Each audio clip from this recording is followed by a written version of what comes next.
dahil napunta din sa amin. Ako tapos si Angelo, nagadalaga ng barangay captain.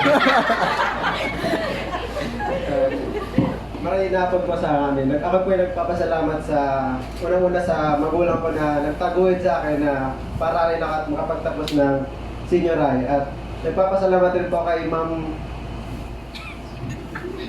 Moran, at sa mga co-teacher, mga student ko na tinutulungan ako lagi na tapusin yung mga school work like na lagi silang nagpapagaya ng assignment.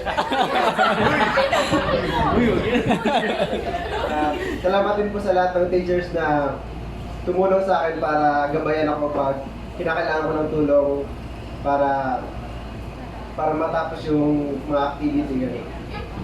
Tapos, inulit ko po, number 19 sa balota, Mark Angel.